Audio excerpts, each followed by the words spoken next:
Well, this looks like February the 6th. This is Van Life update number 37. I believe it is day 37 of our regular daily updates. And as I have said in the past, we're going to try to do an update every day this year to keep everybody informed of what's going on with me and my van life, my transition into van life. I already consider myself a van lifer, even though I don't have a van. I've only got a Ford Fiesta so far, but I'll be trading it in and getting something before too long. So today is van life number 37. And I had a little trouble this morning when I tried to add some fluent to my radiator. As you know, I was telling you yesterday that I've been having some car trouble. My Ford Fiesta is running hot, having some problems with the radiator leaks. I'll be getting it repaired before too long, but in the meantime, I'm trying to keep water in the radiator so it doesn't overheat. Well, this morning I went in and opened up the reservoir and took the cap off, and the cap off came off in my hand. It broke, and it left part of the cap still screwed into the reservoir. Has this ever happened to anybody? I looked on YouTube, and there were some YouTubers who had posted some videos on how to fix this problem, so evidently it happens. This thing is stuck in the reservoir, and I wasn't real sure what I was going to do. So I ran over to the O'Reilly's auto shop and pulled into the parking lot and opened up the hood, and I needed to make sure I could get a cap replacement. So I went inside the auto shop and bought a replacement cap. So that was good. Now all I have to do is figure out how to remove this plug from my reservoir. And so there was an online video that showed a guy who screwed in a couple of screws and then gave it a twist to try to unscrew it. And so that's what I tried here. You'll see I'm trying to figure out how to do this. I had to go get some more tools. And I thought if I would poke a hole in the plastic with a nail to get the screw started. That was what I was trying to do here. But when I hit the plastic with the hammer and the nail, it sort of pushed that plastic even further into the reservoir. But anyway, I kept trying. I tried to screw a couple of screws in. Now I got the screws in, and you'll notice as I try to twist it to turn and unscrew this silly thing, the plastic gave way and the screws wouldn't hold up. So that was just didn't work at all. It's just pitiful. You can see here, I tried to twist it, and eventually the whole top of the plug came out. That thing has pieces, and when I twisted it, the whole top piece came off, but it still left part of the cap assembly still screwed into the reservoir, so I still had to fish that out. So now what do I do? How do I get this part out? And I tell you, I was really trying to think on what to do here. I tried poking it with a screwdriver. I tried twisting it out. And the next thing I did was I popped it. And a second piece flopped out.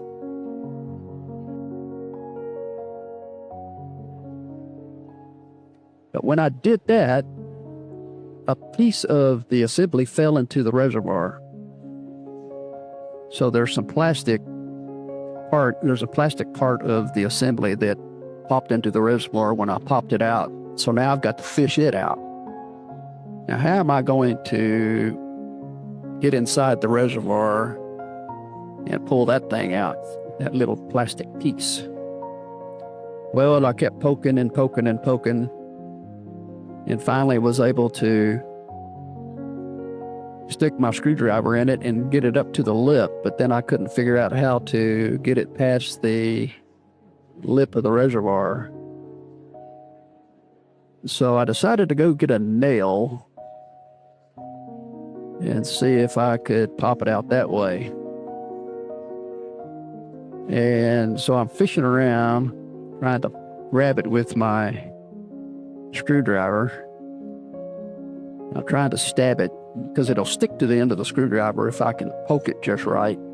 And then very carefully, I should have been a surgeon, by the way. This is brain surgery. I was able to pull it up and pop it out with that using the nail. So there's the piece that had fallen into the reservoir. You can see the mess that I've been dealing with all morning. But I finally got it popped out. I put my new radiator cap on. We're good to go with that little issue, but I still have a leak. I still have to get the leak fixed. That's what being a van lifer is all about. You run into these little mechanical problems and you have to fix them yourself a lot of times. And it got me to thinking, what would happen if I'd have been out in the boondocks, if I'd have been 20 miles from the nearest mechanic or 20 miles from the nearest auto shop? What would I do in that situation? The vehicle's running hot. I try to open up the reservoir to add fluid and the cap breaks. So what do I do if I don't have a new cap? And it got me to thinking that maybe I need to add that to my list of things to add in my toolbox. What I'm doing is trying to figure out worst case scenarios and trying to assemble a list of parts that I might need if I do find myself in that situation. You know, spare parts. What spare parts do van lifers need to carry with them if they do have a breakdown and they're 20 miles from the nearest auto shop or the nearest mechanic?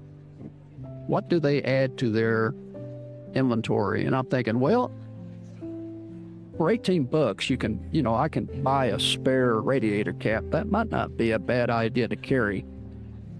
If I start driving a van across country, what kinds of things do I need to take with me in terms of replacement parts in case I find myself way out in the boonies?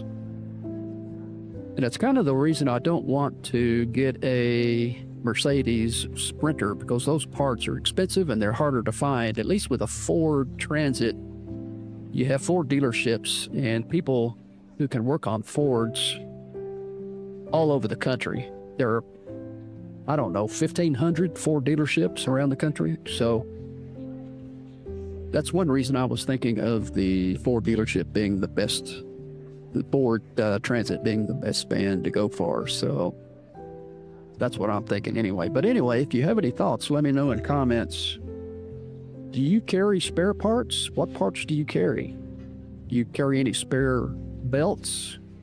Any hoses? I think I'm going to add a radiator cap to my inventory just in case something like that happens again. Luckily this time I was only a couple of blocks away from an auto shop, but what if I'm out looking at the Big Bend National Park, or I'm out looking at the Grand Canyon, or I'm in the deserts of Utah, and you're 20 miles, 30 miles from civilization? What do you do if your cap breaks? Just something to think about.